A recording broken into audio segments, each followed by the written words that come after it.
অগ্নির কথা শুনে চমকে গেল কথা। সম্পূর্ণ জানতে ভিডিওটিতে একটি লাইক করে প্রথম থেকেই দেখতে থাকো। গল্পের শুরুতেই দেখা যায় কথা তো খুব সুন্দরভাবে সমস্ত নাটকটা পরিবেশনা করছে, যেটা দেখে বোঝাই যাচ্ছে যে ঋতু আর জুনি দুজন মিলে ম্যান্ডি আর কথার চরিত্রটাকে বাস্তবে ফুটিয়ে তুলেছে। আর এরপরেই একে একে সমস্ত কুকীর্তিগুলো সামনে চলে আসে।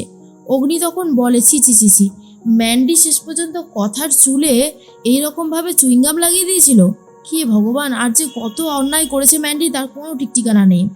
এরপরেই সমস্ত বিষয়টা সবাই বুঝতে পেরে যাচ্ছে। নূপুর তখন বলে, শুনছো তুমি, শেষ পর্যন্ত আমাদের ম্যান্ডি এরকমভাবে অন্যায় করেছে।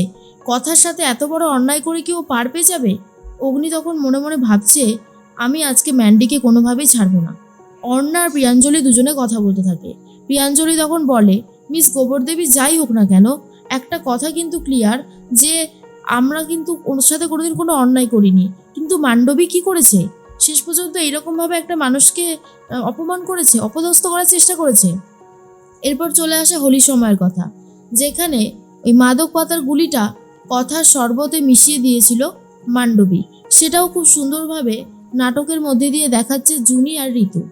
এরপরেই অগ্নি বলে, তার মানে কথার শরবতে ওই মাদক পাতার গুলিটা মিশিয়েছিল মান্ডবী।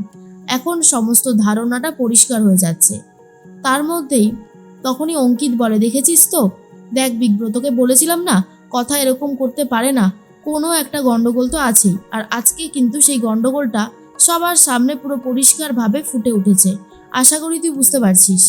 এর মধ্যেই তখনই অর্ণা বলে, ছি ছি ছি ছি, শেষ পর্যন্ত বাড়িতে এরকমভাবে একটা কাণ্ড হলো, আর তার জন্য দায়ী শুধুমাত্র মান্ডবী। মান্ডবী মনে মনে বলে, কথা আমার সমস্ত জারিজুরি ফাঁস করে দিচ্ছে সবার সামনে। কি করব আমি এখন? আমি তো কিছুই বুঝতে পারছি না, সমস্ত কিছু কেমন যেন গুলিয়ে যাচ্ছে। চিত্রা ভাবে সর্বনাশ করেছে, মান্ডবীটা এবারে কীরকম রিয়াক্ট করবে কে জানে। আবার আমাকে না ফাঁসিয়ে দেয়, আমাকে ফাঁসিয়ে দিলে তো আরও বেশি সর্বনাশ হবে। আমাকে ভালোভাবে তৎপর থাকতেই হবে, কোনোভাবেই কিছুতেই ধরা পড়া চলবে না। এরপরেই তখনই স্যান্ডি বলে, দেখেছিস তো ম্যান্ডি, তোকে আমি বলেছিলাম যে তোকে আমি কিছু একটা মেশাতে দেখেছি, কিন্তু তুই তো স্বীকার করলি না। এবারে তো আমার কাছে পুরোটাই স্পষ্ট হয়ে গেল। মান্ডবী তখন ভাবে যেভাবেই হোক আমাকে বাঁচাতে হবে নিজেকে। এরপরে আসে লাস্ট চালটা, যেটা কিনা কথা দেবে ঠিক করেছে, আর সেটা হচ্ছে পরীক্ষার ব্যাপারটা। পরীক্ষাতে যেভাবে ম্যান্ডি ইচ্ছে করে কথাকে টুকরির দায়ে ফাঁসি দিয়েছিল, সেইগুলোর পুরোটাই স্পষ্ট হয়ে গেছে সবার কাছে। আর তারপর তো কেউ কিছু বলতেই পারছে না। এরপর জুনি তখন বলে, লাস্ট যেটা রয়েছে সেটাতেই হবে বাজি মাত। এরপরেই কথা ব্যালকনিতে দাঁড়িয়েছিল, আর সেই সময় ম্যান্ডি রেগে কথাকে ধাক্কা দিয়ে ফেলে দেয়। এইরকমই একটা নাটক পরিবেশন করে, আর যেটা দেখে মান্ডবী আর সহ্য করতে পারে না।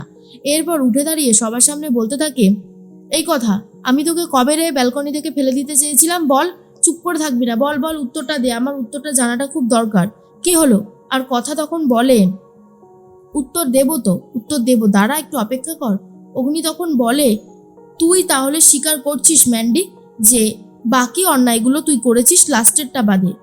তুই বুঝতে পারলি না কথা এটা ইচ্ছে করে করেছে তোর মুখ থেকে সত্যিটা স্বীকার করানোর জন্য?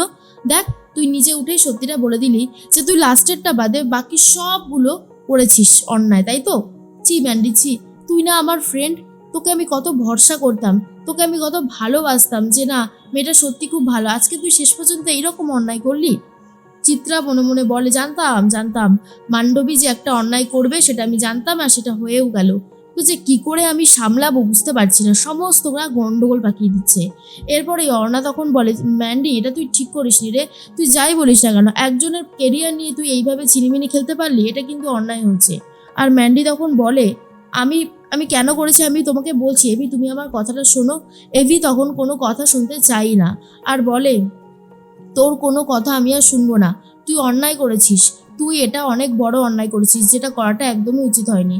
তখন স্বীকার করে যে হ্যাঁ আমি অন্যায় করেছি, আমি আমি অন্যায় করেছি, কেন করেছি সেটা বোঝার চেষ্টা করো।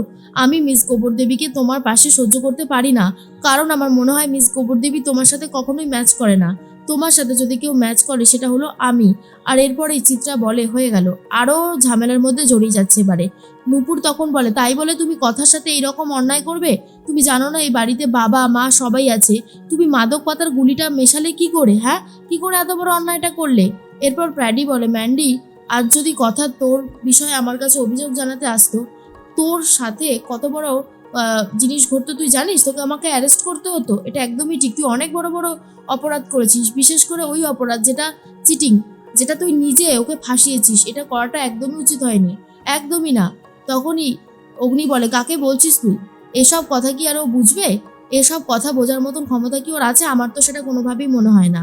শোন, একটাও কথা বলবি না ম্যান্ডি, তুই এখান থেকে বেরিয়ে যা। ম্যান্ডি তখন বলে, এভি তুমি আমাকে বাড়ি থেকে বার করে দিতে চাইছো? এভি তখন বলে, তা নয় তো আর কি করব, তুই যে অন্যায় করছিস তার শাস্তি তো তোকে পেতেই হবে, তাই না? এরপরেই ম্যান্ডি তখন বলে, আমি আমি শুধু একটা কথা বলতে চাই যে আমি কি এতটাই খারাপ? চিত্রা আন্টি তুমি কেন কিছু বলছো না? এরপর চিত্রা ভাবে এই সর্বনাশ করেছে, যেই ভয়টা পাচ্ছিলাম সেটাই হলো। ম্যান্ডি এবার আমাকে নিয়ে টানাটানি শুরু করে দিয়েছে। কি যে করব কিছুই বুঝতে পারছি না। তখনই চিত্রা বলে, শোনো অনেক হয়ে গেছে কথা, তুমি কি আজকের দিনটাই বেছে বেছে পেলে? আজকে আমার ছেলেটার জন্মদিন, এরপরে সবাই মিলে আর হই হুল্লোড় করতে পারবে এই দৃশ্য দেখালে? অঙ্কিত বলে, মা দেখো, আমার জন্মদিন বছর বছর আসবে আর আমার জন্মদিন বছর বছর পালনও করা যাবে, কিন্তু এই যে ম্যান্ডি যে অন্যায়টা কথার সাথে করেছে সে বিষয়ে কিছু বলো। সে বিষয়ে তো তুমি পুরোপুরি চুপ করে রয়েছো কেন বলো তো? ম্যান্ডি যে অন্যায় করেছে তার শাস্তি এবার ম্যান্ডি পাবে। এরপরে চিত্রা বলে, জানতাম এরকমটাই হবে, সবাই এখন আমার এগেনস্টে চলে গেছে। আসলে ম্যান্ডি যেটা করেছে সেটা তো সত্যিই অন্যায়, এটা তো অস্বীকার করবার জো নেই। আর তখনই অর্ণা বলে, না ম্যান্ডি, এটা একদমই ঠিক করিসনি তুই, এটা খুবই ভুল করেছিস। তখনই কথা বলে, আমি জানি মেজমা, আজকে অঙ্কিতদার বার্থডেটা নষ্ট হয়ে গেল বলে তুমি খুব রাগ করছো, কিন্তু কি করব বলো, আমার কাছে যে আর কোনো উপায় ছিল না, আমি সবার কাছে ক্ষমা চাইছি। অঙ্কিত বলে, না কথা, তুমি কোনো অন্যায় করোনি যে ক্ষমা চাইবে। ম্যান্ডিকে ঘাট ধাক্কা দিয়ে বার করে দেয় এভি। আর তারপরেই তখন সবাই যে যার মতন চলে যায়। কথা এসে বলে, পাচক মশাই, আমি জানি আপনার খুব কষ্ট হচ্ছে। এভি তখন মনে মনে ভাবে, আমার বান্ধবী তো ম্যান্ডি, আজ ম্যান্ডির জন্যই তো কথাকে কতগুলো অপমান সহ্য করতে হয়েছে, অপদস্থ হতে হয়েছে। ছি, আমি নিজের মুখটাই আর দেখাতে পারছি না কথাকে। এরপর অগ্নিও চলে যায়। তখনই জুনিয়র ঋতু দাঁড়িয়ে আছে।